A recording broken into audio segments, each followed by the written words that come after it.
तो दोस्तों आज मैं आप लोगों को इंडक्शन चलाना सिखाऊंगा। इसमें बेसिक फंक्शन आपको बताऊंगा मैं। उसके बाद में आप कोई भी इंडक्शन हो आप उसको चला सकते हो, क्योंकि हर इंडक्शन के थोड़े थोड़े फंक्शन अलग होते हैं लेकिन सबका वर्किंग मॉडल सेम होता है। ठीक है, तो सबसे पहले आपको क्या करना है, जैसे आप इंडक्शन को ऑन करोगे तो सबसे पहले आपको ऑन करना है इंडक्शन। जैसे आप इंडक्शन को ऑन करोगे ना तो यहाँ पे आपके कुछ पैनल ओपन हो जाएंगे। अब ये इनका काम क्या है, इनको कैसे यूज़ करते हैं वो मैं आपको बताता हूँ। देखिए, सबसे पहले ना इसमें आपको कुछ बाय डिफ़ॉल्ट इसके अंदर आपको कुछ सेटिंग मिलती हैं, जैसे कि सूप बनाने के लिए, जैसे कि चावल बनाने के लिए, जैसे कि पानी को गर्म करने के लिए, दूध उबालने के लिए, और एक ये BBQ, ये एक स्पेशल फीचर होता है। इसके बारे में हम सबसे लास्ट में बात करेंगे। ठीक है, अब ये हॉट पॉट है, यहाँ पे फ्राइंग है, तो इन सब के ना अलग अलग छोटे छोटे फंक्शन है। देखो, सबसे पहले स्टार्ट करते हैं हम पानी से।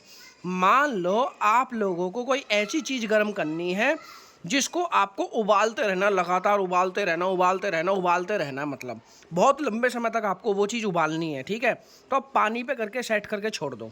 ठीक है, या फिर आप इसका जो बाय डिफ़ॉल्ट टेम्परेचर होता है 1800 2000 जो भी रहता है उस पर आप छोड़ सकते हो, नॉर्मल भी।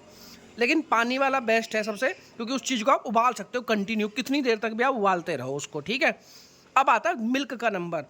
कुछ इंडक्शन में आपको मिल्क का ऑप्शन मिलेगा। जैसे आप इस मिल्क को दबा दोगे, इसका मतलब है आपका जो दूध है ना वो कभी बाहर नहीं निकलेगा, उफनेगा नहीं वो। ठीक है, लेकिन वो धीरे धीरे पकता रहेगा। इसको क्या करना है, आपको सबसे पहले आपको वाटर पे सेट करना है। जैसे ही एक बार आपके दूध में उबाल आ जाए, फिर उसको आप जो है मिल्क पे सेट कर देना। उसमें ना मलाई को गाढ़ा करने के लिए, ताकि अच्छी मलाई आ सके, उसके लिए इस ऑप्शन को चूज़ कर सकते हो। या फिर आप कोई काम कर रहे हो, आपको सिर्फ दूध गर्म करना है अपना, तो आप मिल्क पे सेट करके छोड़ दो, आपका दूध बाहर नहीं निकलेगा, अच्छे से पक जाएगा आराम से। ठीक है, अब बात करते हैं राइस की। राइस में भी आपको जो टेम्परेचर मिलता है 1600, किसी में आपको 1800 मिलेगा। इसको छोड़ दो, आपके जो चावल है वो पक के रेडी हो जाएंगे। बस ध्यान रखना पड़ेगा आपको उबलने का। अगर आपको उबलने से बचाना तो आपको जो है दोबारा से मिल्क पे आप सेट कर दोगे तो धीरे धीरे वो पकते रहेंगे। ठीक है, अब आता है सूप का भी अच्छा टेम्परेचर होता है 1600 के आसपास। वो भी आप नॉर्मल इसको छोड़ देना। वो बस आपको ध्यान रखना पड़ेगा, इन सारे ऑप्शनों में आपको ध्यान रखना पड़ेगा आपका जो खाना पक रहा है वो उबल ना जाए, बाहर ना गिर जाए निकल के। ठीक है, लेकिन मिल्क एक ऐसा ऑप्शन है जिसमें कि आपको 80 डिग्री टेम्परेचर आपको दिख रहा है, ये आपका कभी बाहर नहीं निकलेगा 80 डिग्री पे। ठीक है, 80 डिग्री पे आपका बाहर नहीं निकलेगा। अब बात करते हैं हम BBQ की। ये जो BBQ है, इससे पहले हम बात करते हैं वोल्टेज और इलेक्ट्रिसिटी। ये हर किसी में आपको नहीं मिलेगा, हमारे में ऑप्शन है। इससे हम अपना वोल्टेज चेक कर सकते हैं, इससे हम अपनी इलेक्ट्रिसिटी चेक कर सकते हैं, कितना करंट आ रहा है, कितना क्या आ रहा है। यहाँ पे आपको टाइमर मिल जाता है, कितने मिनट तक आप इसको सेट करना चाहते हैं।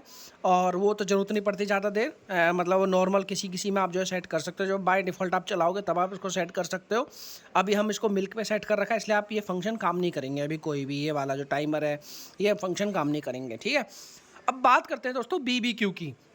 देखो, 80 डिग्री पे हो क्या रहा है, दूध धीरे धीरे पक रहा है, चल रहा है, बंद हो रहा है, चल रहा है, बंद हो रहा है। लेकिन आप चाहते हो कि कोई चीज़ कंटिन्यू उबलती रहे धीमी आंच पे, मतलब बाहर भी ना निकले और कंटिन्यू पकती रहे। अभी 80 डिग्री सेल्सियस है, आपको पता है पानी का जो बॉइलिंग पॉइंट होता है वो 100 डिग्री सेल्सियस होता है। ऐसे ही आपको बॉइलिंग पॉइंट, जब आपको पता चल जाए कि किसी चीज़ का बॉइलिंग पॉइंट कितना है, 80 है, 60 है, या जो भी आप उसको सेट करना चाहते हो, उस बॉइलिंग पॉइंट को आप इससे सेट कर सकते हो BBQ से। आपने BBQ प्रेस किया, यहाँ पे आप देख सकते हो 180 डिग्री आ गया, आप उसको माइनस करते जाओ। इस तरीके से आप 80 पे ला सकते हो, 80 से नीचे इसमें आएगा नहीं, 100, 120 और जो 130, इस तरीके से 10-10, 40-40 पॉइंट जो इसके बढ़ते रहते हैं। और इस तरीके से आप इसको सेट कर सकते हो। जैसे मान लो 100 पे कर दिया, अब कंटिन्यू ये जो खाना हमारा बन रहा है ये आपका कंटिन्यू उबलता रहेगा। बस हमने दोबारा इसको मिल्क पे सेट कर दिया 80 डिग्री पे, ना बाहर निकलेगा। और इस तरीके से आप जो इंडक्शन को चला सकते हो बड़े ही प्यार से। ठीक है, अब आप लोगों के मन में कोई और क्वेश्चन आए तो कमेंट करना, रिप्लाई आपको जरूर मिलेंगे। वीडियो देखने के लिए बहुत बहुत धन्यवाद। बाय बाय, टेक केयर, और सुरक्षित रहें, सावधान रहें, बिजली से थोड़ा दूर रहें। और जो है कोशिश करें इंडक्शन के बर्तन यूज़ करें। इंडक्शन के बर्तन अलग होते हैं, उनका जो तला होता है वो बिल्कुल इकसार होता है नीचे से, उसमें जो है थोड़ा सा झोंक नहीं होता, बिल्कुल इकसार सपाट प्लेन स्तर वाले जो बर्तन होते हैं वो यूज़ करे जाते हैं। ठीक है, अब बात करते हैं क्या क्या इस पर आप बना सकते हो। इस पर आप कुछ भी खाना जो बना सकते हो, इवन रोटी तक आप इस पर जो है बना सकते हो। ठीक है, तो वीडियो को ही ख़त्म करते हैं। Bye bye, thank you.